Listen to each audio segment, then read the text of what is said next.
welcome again, everyone. You're welcome to my space. My name is Yvette Takwe again, and I'm your host, and I go by the name The Thriving Immigrant Woman.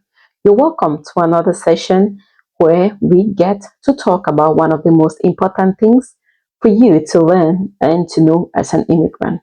On the session of today, we're going to be focusing on safe housing. The Bible says, if the foundation of the righteous be shaken, what will they do? It is important for us to have a safe foundation, and through that foundation, it is going to tell how much you're going to thrive or not. So, on that note, you're welcome. Stay tuned with me and comment as much as you can as we welcome our guest. Thank you.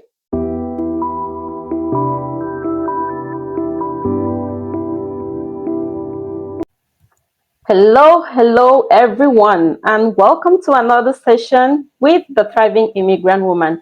Over here, it's your lady hosting you by the name Yvette Takwe. And on today's session, I have a very special brother of mine all the way from Texas. He is Daniel Abamukong, and I would call him Agent Dan. So, Agent Dan, you are highly welcome. It is my pleasure to host you. It is Thank my you. utmost pleasure to have you present today. The Thank reason why you're on board today, it's because looking around us, we have a lot of people interested in housing, and I have a special heart for my newcomers into the United States and for every immigrant. So on this space, we are seeking different ways and diverse ways of how immigrants can thrive, no matter what city, town, or state in which they are. So you are welcome today while I give you the stage and the floor to tell us a little bit about your immigrant journey. I want to say again, you're highly welcome, sir. Thank you very much. I really appreciate you, Yvette. I'm very, very grateful for this opportunity to come on the Thriving Immigrant Woman and share my story. And I hope that this time of sharing my story and having conversations with you would be of great benefit to some of your followers or anyone that might come across this video through any of the platforms where it gets streamed. Yeah. To introduce myself, like you rightly said, I am Abamukong Daniel Ndifonyen, Agent Dan, my trade name, which I primarily use for real estate sales. I am based in the state of Texas in the DFW Metro, a husband of one wife, a father of three children, Thank and you. I have been doing real estate sales now for the past 5 years. Actually, I'm a licensed real estate broker, and I do, I would say, all things real estate related, from sales to leases. You know, with sales representing both buyer and seller, leases representing landlord and tenants as well, and as Wonderful. well as also doing some investing of my own. So I'll be glad to share my story, and I hope that my story can serve as an inspiration and maybe a guide to someone that is looking at getting into real estate as well. That's good. Thank you so much, Agent Dan. I really appreciate that. And on that note, let's move forward. And on today's session, I know when it comes to real estate, it can be a little bit challenging deciding what state to actually be a resident of, looking at location, especially when it comes to individuals. And for me, like a family or a married wife and with kids, some people will be wondering, is this a safe environment when it comes to my kids, myself, studies, and school, and how easy that can be? So, my question for you, my first question for you this moment is, what actually pulled you into the real estate market? So it came to a point in my life when, after being in the corporate world for more than 10 years, I decided that I wanted to do something of my own. My determination was to, be the one that would determine my destiny. And real estate at the time was one of those things that had the least or the lowest barrier to entry, and besides that, it's something that I also had a passion for. And my background, having spent about 5 years as a procurement officer for an oil and gas company, had really helped me hone negotiation skills and having an understanding of contracts and negotiating and what it takes to be able to identify good deals and make help make decisions. So real estate was the most logical path for me, and also with the knowledge that I had desires of someday owning properties and someday also being able to do real estate development as well. Uh, all of these set the stage for me to transition from life of corporate into a life of entrepreneurship or self-employment, and real estate was just the path that I chose. Wow, thank you so much, Agenda. And that got me really thinking because when I first came to the United States, choosing a career was kind of challenging. You understand that sometimes you have to juggle multiple jobs for you to finally make a decision on where you really want to begin, where you want to focus. And it gets so challenging. People will have to fail and try multiple times before they actually really find what fits their lifestyle and what fits their journey and what fits their purpose. I know you're not only to be an agent, but a very deep rooted man in Christ. And that is one thing I really admire. And if I should ask you this question, I know you've met multiple people from different races.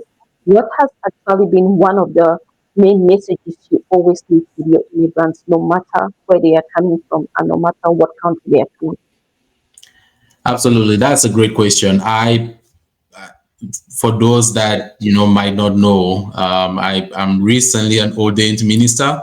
I'm actually currently enrolled in seminary and working towards a Master of Divinity program. So from? everything, Congratulations, sir. Congratulations. very much, everything I do is Christ centered, and the way I approach business, the way I approach wealth building is Bible based. Uh, when I engage in business, my counsel that I give to my clients, primarily, most especially because this country, a lot of things run on credit. Unlike in other parts of the world where you'd have to save and buy a property or build your house from scratch, here you have to borrow money to be able to acquire that property. I agree. So my advice usually is, if you are, I've encountered people that do not want to deal with debt, right? They've saved up the money and they are willing Mhm. to pay the cash to buy that property. So Yes. to those, I say kudos to you, right on. Wonderful. However, those that are not, able at that point in time, my advice is usually try to reduce how much you're borrowing as much as possible. So come up with a sizable down payment. You do not have to go with the minimum down payment that is required, which in some cases 3.5%, or as is the case with veterans, people that can qualify for VA loans, where no down payment is required. Just because it says zero down payment does not mean you shouldn't come with any down payment. All That's right. right. So the entire idea is try to limit the duration of the loan as much as possible. So the more down payment you bring and the quicker you can pay off the loan, the sooner you'll be able to truly live a debt-free life and enjoy the properties that you're acquiring. Thank you so much for that. That really brings a stage of you and I really working on a common ground. And as you remember, back in March, I launched my project and my book, and I was talking about debt-free education when it comes to immigrants. And I think that's the main focus. I understand that the less debt we have, the better ways you can thrive, and you have more opportunities to do more and better things for yourself and also invest in better areas of your life rather than worrying a lot about loans and debt.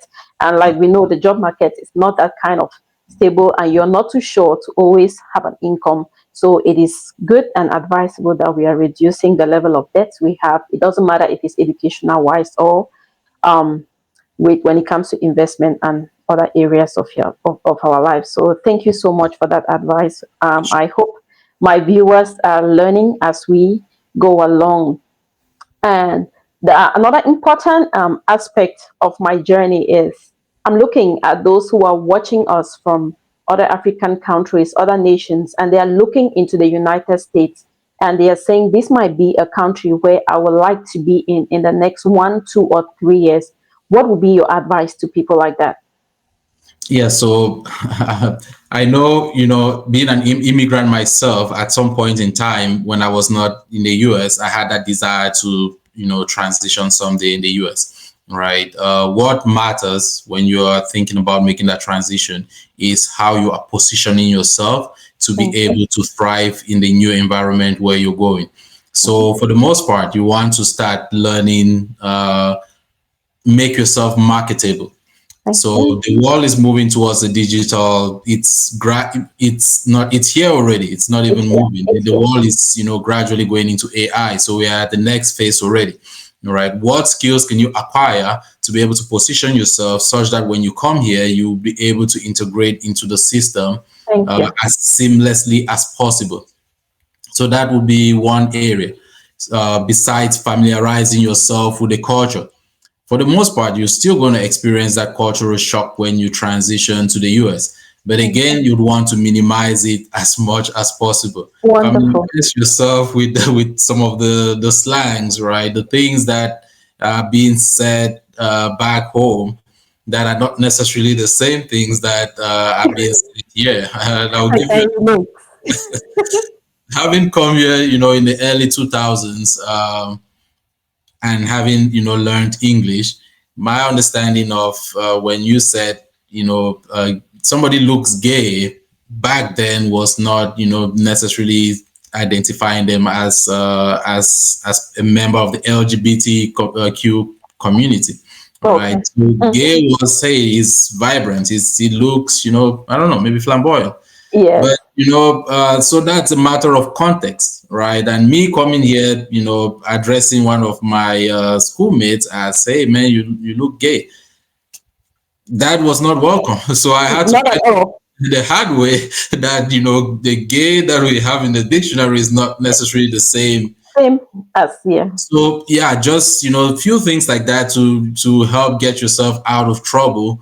One of the things that I would say, learn the local language, learn some of the slangs, and be able to integrate yourself when you come to the US. Be able to pick up a job very quickly and being able to add value in the society to which you want to move to, because Yeah. that's one of the big things that America values is how productive you are.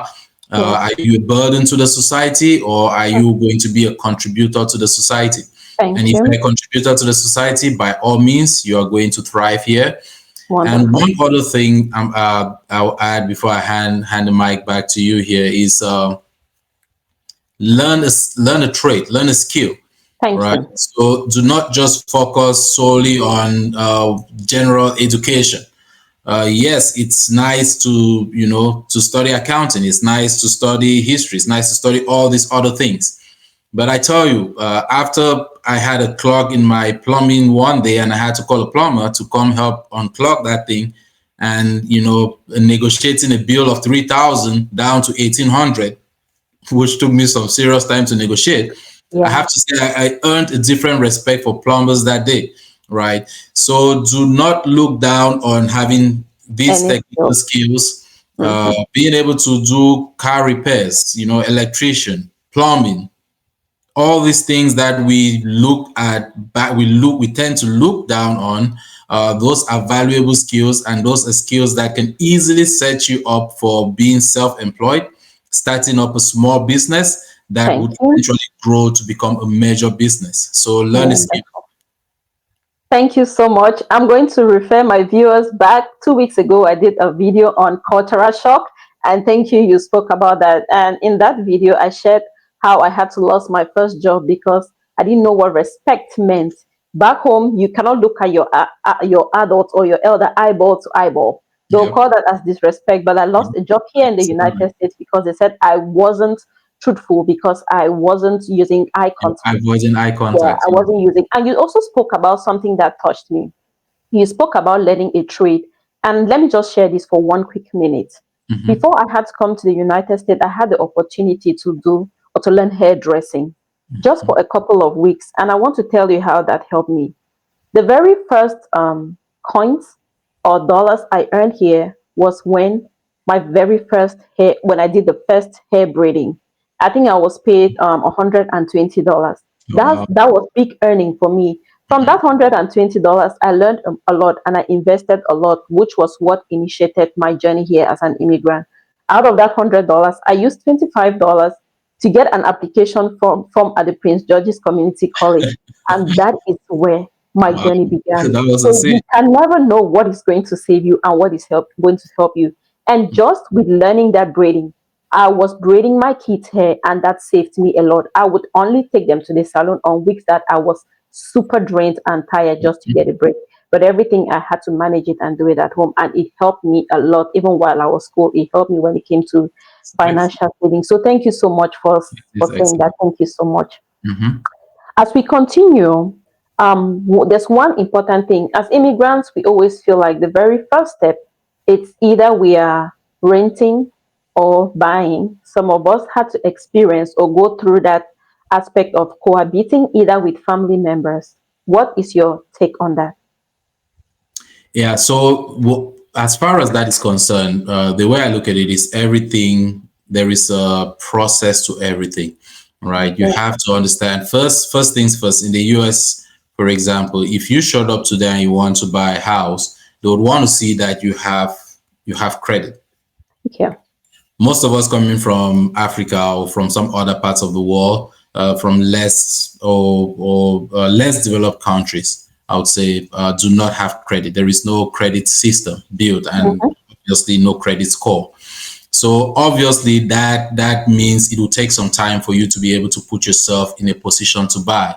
Now, do not consider that time that you are cohabiting or the time that you are renting to be a negative, because what you do during that period is really going to determine, how well you buy your first property. All right. Uh, I did mention previously that it's very important for you to save a serious or a sizable amount to use as your down payment. Mhm. And not only that, you'd also want to buy this property and move in with some reserves. Because Yeah. unlike renting, where if some major appliance was to break down, you'd call the leasing office, and in no time they would have a repairman out there to fix that item. But when it's your house, if something breaks down, it's on you, right? Yes. So obviously you'd want to have some money in the account saved up to be able to take care of any unforeseen. So what I usually advise is, you're fresh into the country, find a comfortable accommodation, however, not an expensive accommodation, right? Mhm. And not a too comfortable accommodation, because if you Thank get too you. comfortable, you become complacent, and Yeah. you don't push Progress yourself. becomes difficult. You feel like you're just okay where you are. There we go. So you want to have a certain amount of hunger and a certain amount of desire to, that will make you aspire to get to the next level. Thank So you. use the time to cohabit, use the time to, rent an apartment that is safe, is secure, it provides you with shelter, Thank you. and it doesn't break the bank. Now you're saving, you're working on your credit, and within a year or two, you are in a position to buy, and you Thank are you. able to put down a significant amount of money, and you still have some money in your account for unforeseen. Thank you so much. A great lesson to learn. I'm not just going to exhaust everything I have because I need to meet or that the standards of my friends who are already in great houses and having fun with jacuzzis, but I can start small and then I aim to become big. Thank you so much. And Thank and you if I very, may very much. add, right, there is one thing that a lot of people also fail to understand. Yes. Just because you've bought a property, it doesn't mean that that's the property you're going to spend the rest of your life in. Okay. Okay. At this particular point in time, you probably, let's say, you're earning 50,000 a year. Mhm. What can 50,000 a year afford you? That is yours, right? You buy that property. Few years down the line, your income grows, and you can, upgrade your house, right? You can grow in house. You can either choose now to rent that property, or you can choose to sell the property and then use whatever revenue or proceeds you get from that sale to be able to upgrade your property. So it's the first house or the second house is not the last house that you're ever going to have. It's a stepping stone onto the next one, but it just positions you to be able to get to that next level. That's wonderful. That's wonderful. I remember when my husband and I started thinking of getting a house. The first day he came in from work, he was like, do you know the money we pay for rent, we can use it to pay for our mortgage? And I'm like, what? Yep. And why are we still here? And that is how we finally got to start looking for a home. Mm, And mind you, where we started is not where we are currently. And it's not mm, because I'm proud of anything. And just like you said, it might not be your dream home at that time, but that mm, might just be your starting point. That might just be that foundation you need at that moment. And guess mm. what? As God helps us, there is room for growth. There are rooms for better days. So use whatever you have at the moment. And when we got to our first home, it was really, really wonderful. It was still within our financial needs, Mm, our income, and everything, and it just fit the status of our family at that time. So mm, don't get panic, or don't panic because you already see others in mansions and you're mm. still renting. Use that moment, as the Bible says, let's not neglect our days of little beginnings, Of to start course. saving and save Yep. wisely, and not try to meet up with things that you cannot meet up with. So thank you so much, Agent Dan. It's been a journey. I greatly appreciate you for taking our time to pour into us and give us this knowledge. And as we come to Absolutely. the close of this discussion and this session, one last question for you would be, what do you want the people out there to know about you? And if I tomorrow I get up and say, hey, I'm shooting for Texas, how do I get to meet Agent Dan? Absolutely. What more is there to say about me? I am one of those people that I do get restless every so often. If you look at my career progression, I don't get too comfortable. I'm always pushing myself, to the next level, right? From being in the corporate world, and then now, taking upon myself the responsibility of running a business, being a sales agent, and then progressing from there on to becoming a broker, Okay. and ultimately having my own brokerage, which is something I desire to do. And You besides need that, to do that first because I'm partnering with right, all right, well, it just might be around the corner, so prepare yourself. you. And obviously, investing in properties, we've also seen some progression. And when I say we, my wife and I, because she's my Okay. partner, and we do Wonderful. we do everything together. Great. So we've seen some progression there, investing in real estate, and we have some great things in the pipeline. Not yet Thank you. ripe, not mature yet to let it out of the bag, but in Wonderful. the fullness of time, all of that is going to be reviewed. And primarily, we do our investments here in the United States. We are not quite ready yet to launch international, but investing mostly here in the United States. If you want So to thank reach me, if you want to reach me, business line 682-360-6692. Facebook, I'm on Facebook, Agendan TX for Texas. Instagram, Agendan TX as well for Texas. So you can find me on Facebook, Instagram, even TikTok. I'm on TikTok. Can you believe it? oh, thank you so much, Agendan, for those who are viewing and following us. If you are married, remember Agendan says it's partnership. So partnership, partnership, partnership. So partner with your loved ones together. We can shoot 10,000, but alone I'm not too sure how much you can go. So if you are with your partner, partner together and work together again. So thank you so much, Agent Dan. It is our pleasure having you, and thank you for blessing us so much. Before we call it a day, take our love to your business and your family, and happy Thanksgiving to you all. And we are so, so thankful for you and for every knowledge you have shared with us today. Thank you so much, sir, and have a wonderful rest of your day. You as well. Thank you very much. I appreciate it. Thank you.